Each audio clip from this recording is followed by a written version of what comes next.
C'est avec Antoine Fenot. Bonjour Antoine. Bonjour Philomé. Pour commencer votre revue de presse, une décision.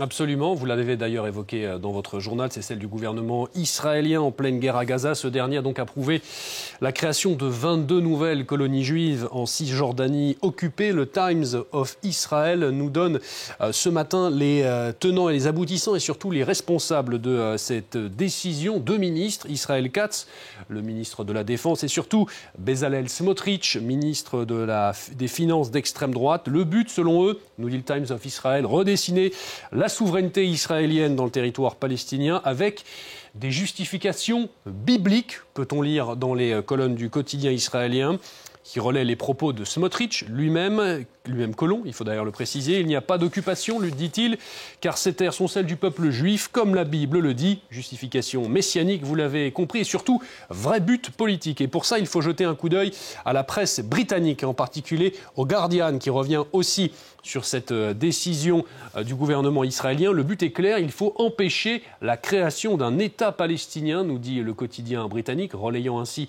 des propos d'officiels israéliens. Cette décision d'implantation, nous rappelle le Guardian, est également la plus massive depuis les accords d'Oslo en 1993.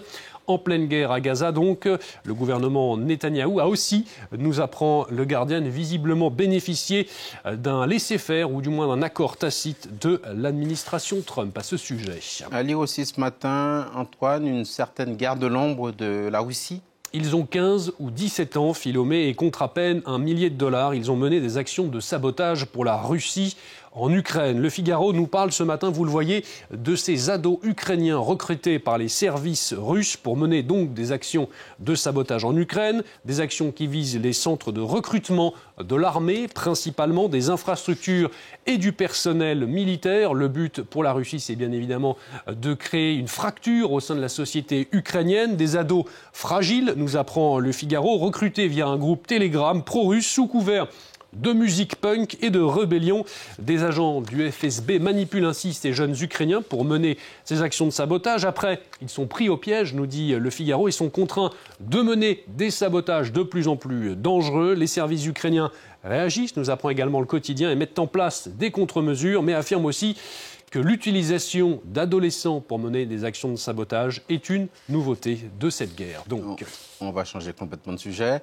On va parler d'amis virtuels, Antoine. Absolument, Philomé. Libération nous propose ce matin une plongée dans l'une des utilisations de l'intelligence artificielle. Une amie qui veut du bien, s'interroge en une le quotidien Libération, qui est allé à la rencontre de ces Français qui n'hésitent pas à évoquer leurs problèmes personnels, leurs troubles mentaux, voire même à discuter purement et simplement comme autour d'un verre avec un ami, avec les IA conversationnels, comme on les appelle, de confidents à coach de vie, voire à psy, à chat GPT et autres deviennent des amis du quotidien pour certains, nous dit Libération, des personnes souvent seules et qui trouvent un réconfort certain dans ces discussions. Je peux ainsi passer 1h30 à parler à chat GPT, c'est mon confident du soir, nous dit un utilisateur, de quoi également alarmer les psychologues, nous dit Libération. Le code des IA pousse en effet à toujours donner des réponses satisfaisantes à l'utilisateur, quitte à valider ses biais de pensée ou ses troubles. Il faut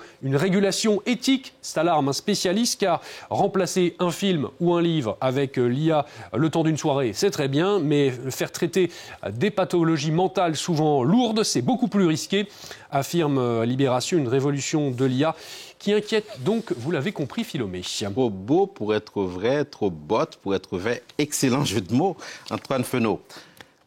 Tout à fait autre chose. Une question, une attente.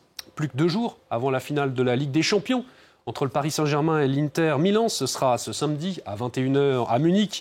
La fièvre monte, nous dit l'équipe, la fièvre des champions pour le quotidien sportif qui est notamment allé à la rencontre de ces sportifs de haut niveau, fans eux aussi du club parisien, de Teddy Riner, au rugbyman Cameron Wauquiez dans le 15 de France ou encore au pilote de Formule 1 Pierre Gasly. Les fans de premier plan du club parisien espèrent une victoire, logiquement, du club de la capitale ce samedi. S'il vous plaît, faites-le pour nous. Un suppli presque dans les colonnes du quotidien, ces sportifs, des Parisiens plus proches que jamais, de soulever la première Ligue des Champions de leur histoire, avec un crève-cœur également, c'est à découvrir ici, cette nocturne maudite à Roland-Garros pour Arthur Fils, Le tennisman français, le numéro 1 français, sera d'ailleurs sur les cours au moment même du match pour son 3e tour à Roland-Garros. Grand fan du PSG, le numéro 1 français, blagueur, affirme qu'il ira voir l'organisation du tournoi pour demander à décaler son match. Une plaisanterie, précise-t-il. Paris est magique, mais Roland aussi, vous l'avez compris. On ne va pas se quitter là-dessus.